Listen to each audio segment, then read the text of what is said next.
తిరిగి BCN news కి స్వాగతం.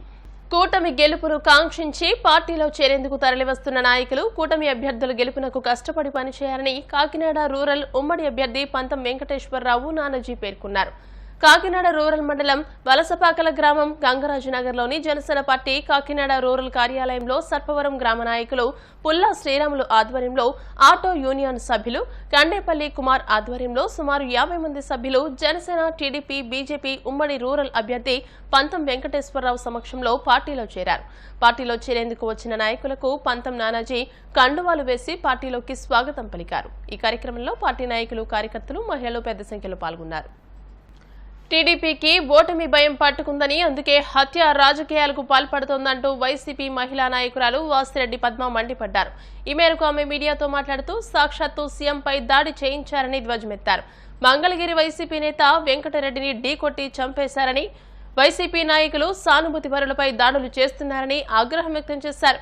ముఖ్యమంత్రిపై దాడి చేయమని ప్రోత్సహిస్తున్నారు. చంద్రబాబు, లోకేష్ వ్యాఖ్యలు విద్వేషపూరితంగా ఉన్నాయి. కేసులుంటే పదవులని లోకేష్ చెబుతున్నాడు. ఓటమి అంచనా ఉన్నారు కాబట్టే దాడులకు పాల్పడుతున్నారని అన్నారు. ముఖ్యమంత్రి గారి మీద ఒక దాడికి పురుకొల్పేటటువంటి విధంగా ప్రసంగాలు చేస్తూ ఉన్నారు, రెచ్చగొడుతూ ఉన్నారు కార్యకర్తలని, వాళ్ళకి సంబంధించినటువంటి శ్రేణులని. అంతకుముందే లోకేష్ చాలా స్వయంగా చెప్పాడు, మీ మీద ఎన్ని కేసులుంటే మీకు అంత ప్రమోషన్లు, మీకు అన్ని పదవులు అనేటటువంటిది. ఈ నేపథ్యంలో ఇవాళ జరుగుతున్నటువంటి దాడులను చూస్తే ఉద్దేశపూర్వకంగా ఒక భయోత్పాతం సృష్టించాలి అనేటటువంటి దానితోటి ఇవాళ వైసీపీకి సంబంధించినటువంటి బ్రహ్మరథం పడుతున్నటువంటి సందర్భంలో ఈ ప్రభుత్వానికి, ముఖ్యమంత్రి గారికి, జగన్మోహన్ రెడ్డి గారికి ప్రజలు బ్రహ్మరథం పడుతున్నటువంటి సందర్భంలో వైసీపీ నాయకులని దాడులు చేసి, హత్యా ప్రయత్నాలు చేసి నిలువరించాలి అనేటటువంటి ఒక దురుద్దేశం ఈ రోజున తెలుగుదేశం పార్టీ కార్యక్రమాలలో కనపడుతూ ఉంది. చాలా స్పష్టంగా ఇవాళ ఎవరైతే గెలవలేమనుకుంటారో, ఎవరైతే ఓటమి అంచున ఉన్నామని స్పష్టత వచ్చిందో వాళ్లే ఇట్లాంటి పిరికి పందల చర్యలకి పాల్పడతారు. దాడులకి పాల్పడుతున్నారు అంటే వాళ్ళు పారిపోతున్నారని అర్థం. ఇవాళ యుద్ధరంగం నుంచి సిద్ధమంటూ ఇవాళ వైసీపీ శ్రేణులు జగన్మోహన్ రెడ్డి గారి నాయకత్వంలో సిద్ధమంటూ తరలి వస్తుంటే, వేలాది లక్షలాది కోట్లాది జన సమూహాలు కదిలి వస్తూ ఉంటే, వీళ్ళు ఒక పక్కన కూటమి కట్టినా కూడా శక్తి సరిపోక, ఎదురు నిలబడలేక పారిపోతూ చివరికి రాళ్లు రవ్వటం, మారణాయుధాలతో దాడులు చేయటం, బైకులతోటి గుద్ది చంపటం, ఇట్లాంటి అనేక రౌడీ రాజకీయాలకి పాల్పడుతున్నారు అనేటటువంటిది కనపడుతోంది. నిన్న చంద్రబాబు నాయుడు గారు ఆలూరు సభలో మాట్లాడుతూ ఏమంటారండి, ఈ 5 ఏళ్లలో రాష్ట్రం సర్వనాశనమైందట. చంద్రబాబు, మీకు అసలు అభివృద్ధి చేయడం అంటే ఏంటో తెలుసా? మీకు అసలు పరిపాలన అంటే చేయడం అంటే ఏంటో తెలుసా? ఈరోజు ప్రజలు అడుగుతున్నటువంటి మాట ఇది. మీకు పాలన చేతనైతే మీరు ఇంటింటికి ఎందుకు సంక్షేమ పథకాలని గడప దగ్గరకు ఎందుకు అందించలేకపోయారు? వాలంటరీ వ్యవస్థ లాంటి గొప్ప ఆలోచన మీరు ఎందుకు చేయలేకపోయారు? సచివాలయ వ్యవస్థ లాంటివి ఈ రోజున గ్రామ పరిపాలన, గ్రామం దగ్గరికి తీసుకొచ్చినటువంటి వ్యవస్థల్ని మీరు ఎందుకు ఆలోచించలేకపోయారు? మీకు అసలు పాలన చేతనైతే ఎందుకు ఈ రోజున పోర్టుల్ని డెవలప్ చేయలేకపోయారు? ఎందుకు ఈ రోజున ప్రభుత్వ ఆసుపత్రులను కట్టలేకపోయారు? ఎందుకు ఈ రోజున ప్రభుత్వ స్కూళ్లని ఆధునీకరించలేకపోయారు? మంచి విద్యను పేదలకు అందించలేకపోయారు?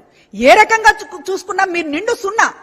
అందుకనే ఇవాళ కూడా మీరు 2014లో నా పాలన ఎలా ఉందో చూసి ఓటేయండి అని అడగలేకపోతున్నారు చంద్రబాబు. 2014లో తన పాలన ఏంటో చూసి ఓటేయమని అడగలేకపోతున్నారు. భవిష్యత్తులో నేను చేస్తాను అని చెప్పలేకపోతున్నారు. మైకు తీసుకుంటే జగన్మోహన్ రెడ్డి గారిని తిట్టడం తప్ప మరొక ఎజెండా లేదు. జగన్మోహన్ రెడ్డి గారిని ఆయన పరివారము, ఎల్లో మీడియా ఒక పెద్ద బ్రహ్మాండమైనటువంటి ఒక చిత్రాలతోటి, అభూత కల్పనలతోటి జగన్మోహన్ రెడ్డి గారిని ఒక బూచిగా చూపించేటటువంటి ప్రయత్నం చూస్తే రాష్ట్ర ప్రజలకు నవ్వొస్తోంది. మీ ఎజెండా ఏమిటి అంటే జగన్మోహన్ రెడ్డి గారు ఒక బూచి, జగన్మోహన్ రెడ్డి గారికి సంబంధించినటువంటి ఒక క్రూరత్వాన్ని మీరు ఏదో చెప్పాలనేటటువంటి ఒక తాపత్రయం, పిచ్చి ప్రయత్నాలు ఈ రోజు ప్రజల ముందు మీ డొల్లతనం ఏంటో చెప్తూ ఉన్నాయి. ఉండి నియోజకవర్గ అసెంబ్లీ టీడీపీ కూటమి అభ్యర్థిగా సోమవారం నామినేషన్ దాఖలు చేస్తున్నట్టు నర్సాపురం ఎంపీ రఘురామకృష్ణంరాజు తెలియజేశారు. ఈ మేరకు ఆయన మీడియాతో మాట్లాడుతూ పశ్చిమ గోదావరి జిల్లా కాళ్ల మండలం పెదామిరంలోని తన నివాసం నుంచి ర్యాలీగా ఉండి మండల కార్యాలయానికి వెళ్లి నామినేషన్ దాఖలు చేయనున్నట్టు తెలియజేశారు. కూటమి నుంచి టీడీపీ, బీజేపీ, జనసేన పార్టీల నాయకులు, కార్యకర్తలు భారీగా తరలివచ్చి నామినేషన్ కార్యక్రమాన్ని జయప్రదం చేయాలని కోరారు. అలాగే తనను అత్యధిక మెజార్టీతో గెలిపించాలని ఓటర్లకు విజ్ఞప్తి చేశారు. ఈ నెల 22వ తారీఖు అనగా సోమవారం ఉదయం 10 గంటలకు పెదామరంలోని నా స్వగృహం నుండి బయలుదేరి ఉండి తహసీల్దార్ పబ్లిక్ ఎంఆర్ఓ ఆఫీసులో నా నామినేషన్ దాఖలు చేస్తున్నాను కూటమి అభ్యర్థిగా తెలుగుదేశం పార్టీ తరఫున. ఈ సందర్భంగా తెలుగుదేశం, జనసేన, బీజేపీ నాయకులు, కార్యకర్తలు, అభిమానులు అందరూ కూడా వచ్చి నాకు మీ ఆశీస్సులు అందజేసి మంచి విజయాన్ని అందజేయాలని చెప్పి మనస్ఫూర్తిగా కోరుకుంటున్నాను. Pan India rebel star Prabhas హీరోగా చేస్తున్న ప్రపంచ స్థాయి చిత్రాల్లో కల్కి కూడా ఒకటే. ఈ చిత్రం ఓ బిగ్గెస్ట్ మల్టీ స్టారర్ గా రూపొందుతూ ఉండగా వార్తలు ముగించే ముందు ముఖ్యాంశాలు మరోసారి. సినీ హీరోలంటే జగన్ కు గిట్టదన్న పవన్ కళ్యాణ్. సినిమా టికెట్ల విషయంలోనూ చిరంజీవి, ప్రభాస్, మహేష్ లను అవమానించారంటూ ఆరోపణ.